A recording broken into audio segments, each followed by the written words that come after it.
Hey there folks, Kozzi here, drafting for Pick 1 Pack 1 with this Rakano Aggro deck that perhaps I've slided a bit too hard, but I didn't love it. I felt as though I might have missed my opportunity in my seat for the draft. What I mean by that is not play it out quite as well as what I could have with the cards that were given to me.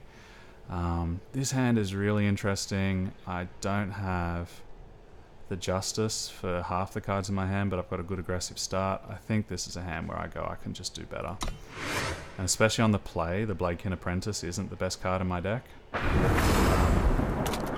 Of course, you know, the one thing you want when chasing the right colors is to lose out on all of them. It's such the way sometimes. Fortunately, we can still play a fair few cards in our hand, and perhaps the Valorous Stranger mightn't have been the best card for me to want to be playing anyway. Here... So I have a choice. I can either play the Bladekin Apprentice, knowing that if they attack in, I then have an attack with my Apprentice to start to get into block range, and I just accept the fact that I take 2 in against an aggressive deck. Or I play a Pyro deck, which I don't think I'd even necessarily want to be blocking with. So I think we'll start off with the Bladekin Apprentice. It has a slightly better opportunity to dominate itself in this match with both a Torch and a Steelfang Chakram. Even though my opponent is playing Stone Scar, so I do need to respect a fair number of removal spells. Yep, you're always going to be getting in with that. And then if they play something like the Xenon Destroyer, I have the option of torching it and attacking in. They're holding up removal, which is curious. The one thing I definitely don't want to be doing is playing this Valorous Stranger. I think that one goes without saying. And now we're in a race scenario. I think what I want to do is cast the second one, still holding up the Torch. Same logic applying, because both of these then can become a problem. And whichever one's weaker, if I need to beef it up with the Chakram, I can.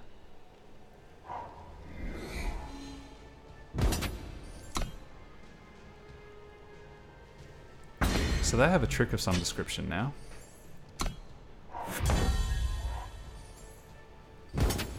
Well, my call here is I can either play the Chakram now, but given that they have a trick, I don't really want to expose myself to losing no value on it. Instead, I think I'd rather keep developing my board. I was about to just do that automatically, but it's always worth explaining my decisions, especially when we're in unusual situations like this. Again, the Valorous Stranger unfortunately is a dead card in my hand. I could get punished for this if they have a Plague, but I don't think they will. And what I actually want to do here, I think, is trade off resources to mitigate that a little bit. If they have a trick, I can get value with my Torch.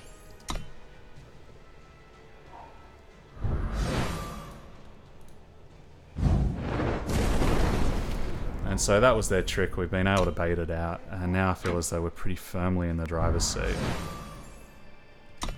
Yeah, that's what you've got to do in that scenario. It's not what you ever want to be doing, because unless he has an extra power, he's not going to be able to play it this turn. And this is the kind of card that I want to be putting my Chakram on. So I think we attack in.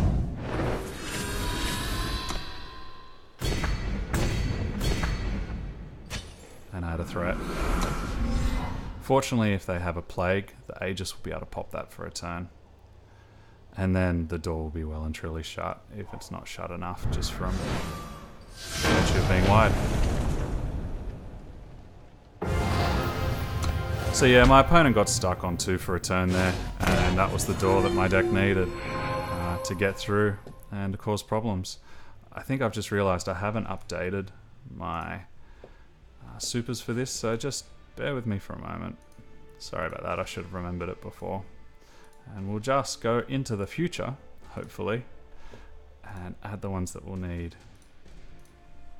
in case we do super well.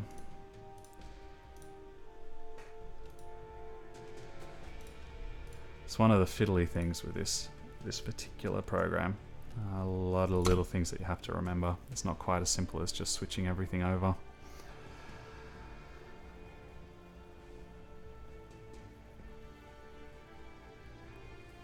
Yeah, so sweet. I know I've said in some of the other videos, but in case this is the only one you've watched, or if you've come into our introduction series, I had a really interesting chat with a friend of mine from the local store that I go to play Magic the Gathering.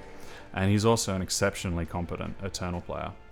And he hit the top 100 of Master before I did. And I was like, hey, you know, what's your secret, man? You started after me. What's really informed your massive rise up through the ranks? And his reply was quite interesting because it was very succinct. It was just draft red. Like, what's the deal? You know, a lot of people have issues with red. And he's like, well, I want to draft an aggressive deck because Power Screw and Power Flood happens fairly regular. And if that happens, I want to be the one who wins the game. And unpacking that sentence a little bit, I think what he was trying to articulate was, if you're playing 2 and 3 drops, so Power Screw happens a little bit less likely for you, or if it does, you're still playing your cards, then you're probably going to be winning the games against the opponents with the 3, 4, and 5 cost units. Whether that's over-articulated a little bit, I think it might be. I feel as though there is a space for mid-range and control decks so long as you respect your opponent and make sure that you still have a low enough curve. But it's something that's interesting to contemplate.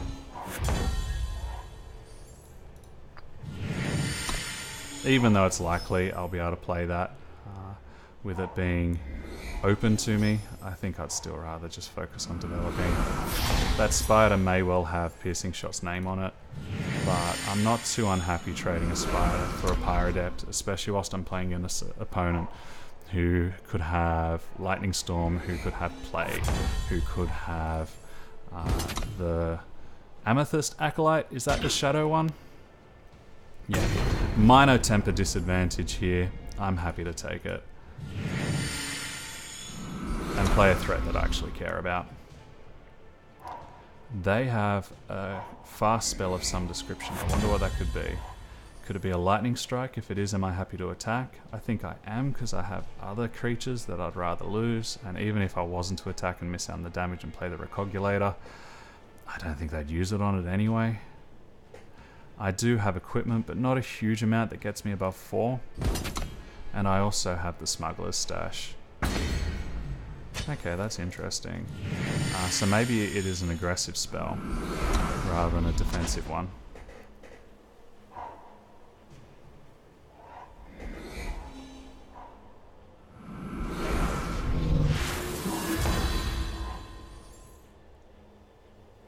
Do I want to trade here?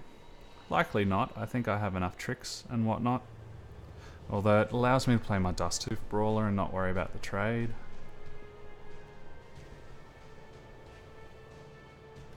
No, I think it's more... I think he's already gotten his value.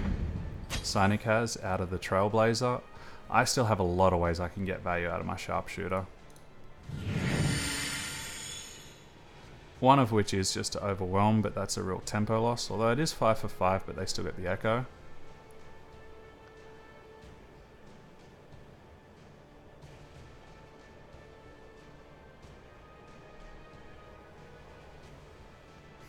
This is a really interesting choice. I think I just continue to use my power as efficiently as I can. And if I need to wait until I can attack in with these guys, then so be it.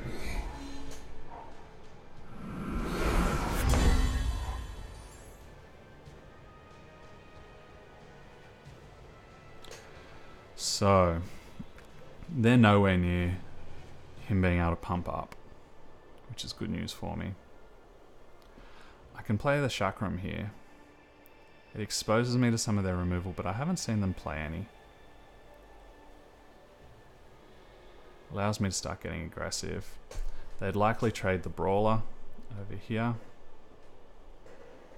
but I still get an extra 2 damage in.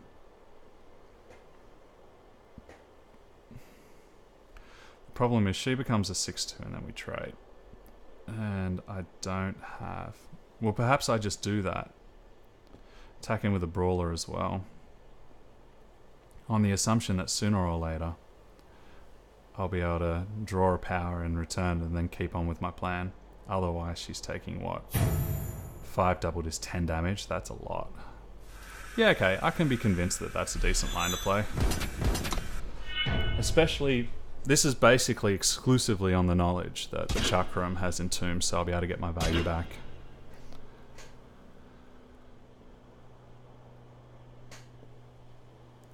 If I don't get it next turn, I can Familiar and Piercing Shot whatever I want to.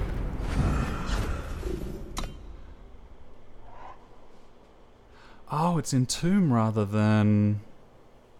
There you go, guys. It just goes to show you can play pretty well and still not read your cards properly. So all it has to do is go in the graveyard. Now we really need to get our aggro on here. Oh, that's a little bit annoying. Because it's not going to be long before they'll be able to outdraw us. Chakram here is 7 damage, which puts them on a 3-turn clock. Otherwise, I can keep developing either by playing the Recogulator, which they'd then burn, or the Familiar, which they'd then burn and keep up a spell for. I really don't like the idea of not developing my board, though. So perhaps we...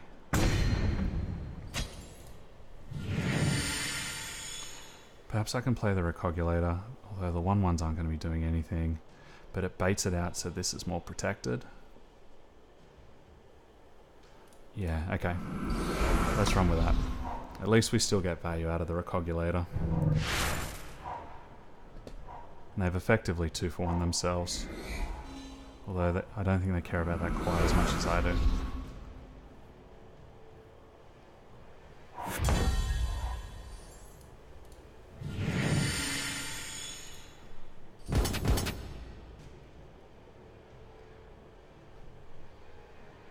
If they want to trade here, I'm okay with that.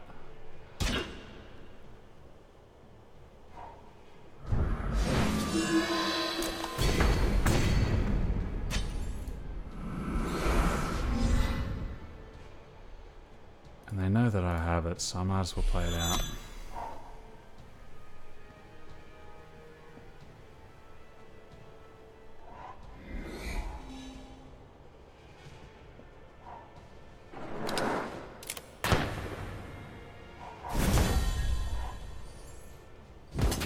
If they have a lightning strike, I still get it back. And so now I need to work out what kind of wipe they might have, but I haven't seen anything that suggests that they do have one. And I can still get some change and put the Chakram on one of my tokens.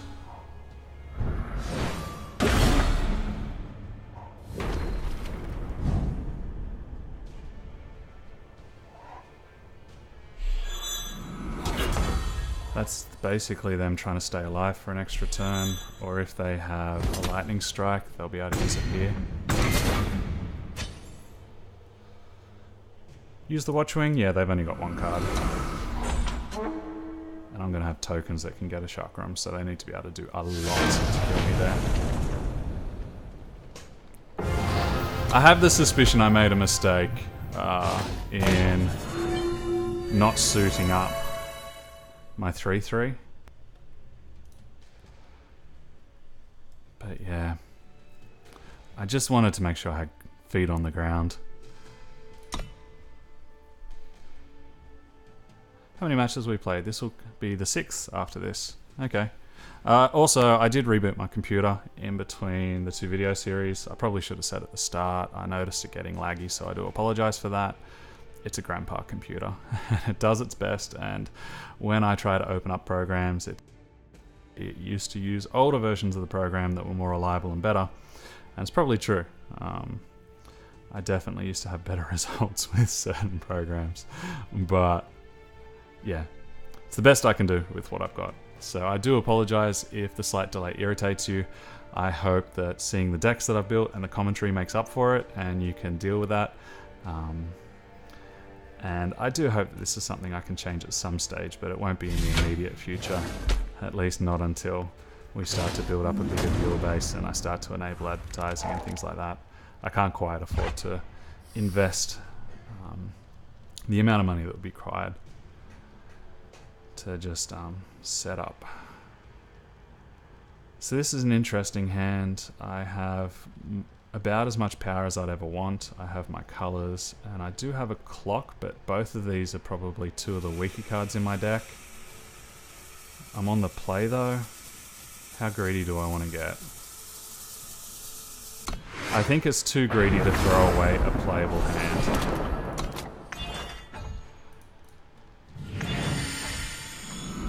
especially as it's a playable hand where I have a couple of tricks, so I'd likely be able to get some tempo advantage.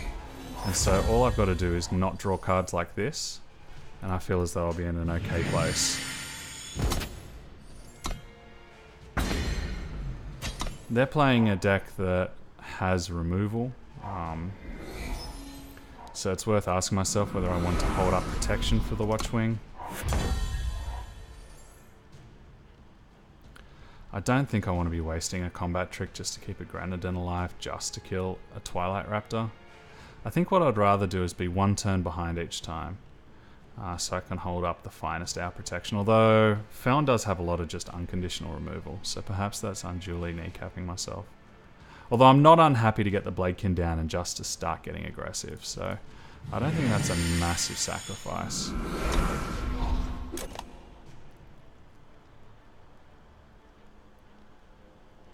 Especially as if they play a Lightning Storm, I can save it. It's not the end of the world at all. Am I happy running into a Lightning Strike? I think so.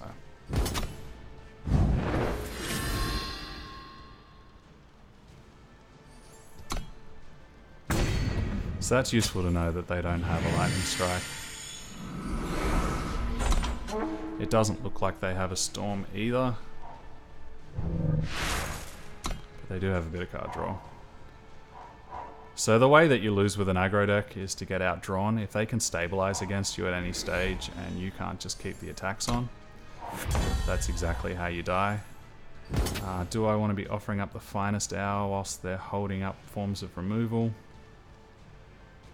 Probably not.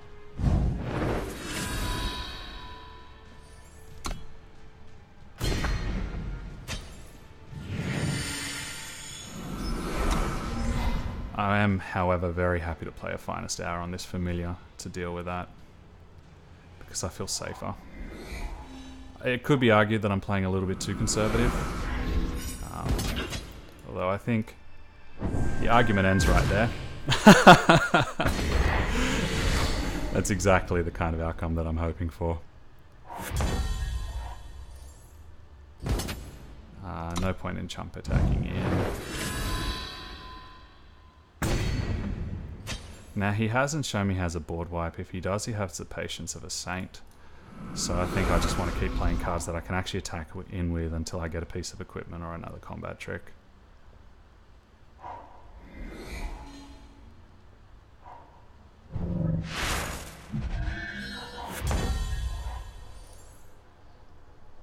So there's not a lot of value for this stash for me right now. Do I want to make some value? Am I happy to trade this just for a Warcry? I think I am. None of these guys represent a lot of love to me right now. And they are all vulnerable to wipe removal, so I think I'd rather just attack in and get my value where value's to be had. But I'm not willing to stash just for one Watchwing. It's probably one of the worst draws for me right now. If this hadn't been turned to a frog, however, it would be amazing. If they had like a torch as their removal or something else. If they want to chump it, if they want to take my chump attacker and take 4, I'm happy with that. Especially as this has them on a virtual 7.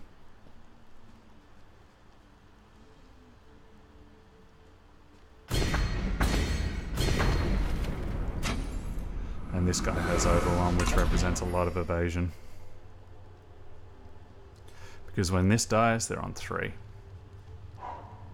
And outside of the Zenon guy, who's the 3/3, and a weapon that gains life, I can't think of there being a lot of life gain to help them out.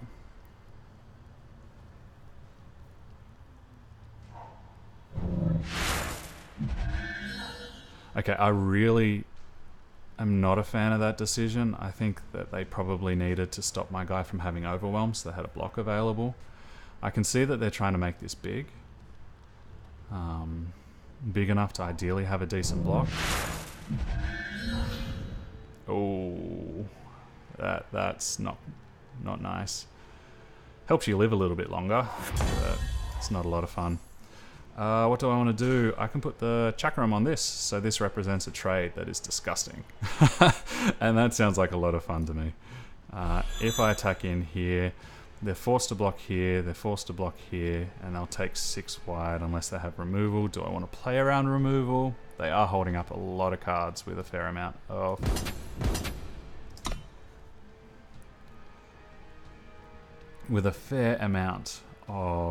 power open, so whilst this could represent lethal on this turn, I think I am happy to take it a little bit slow.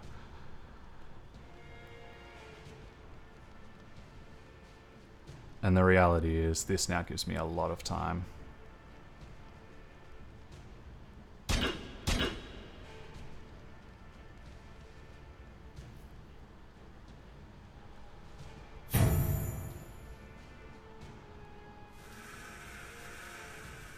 Jeez, this Chakram's good. Very, very, very good card. The fact that you can play it, bring it back. It actually is an argument for me trying to actively get up to 8 power.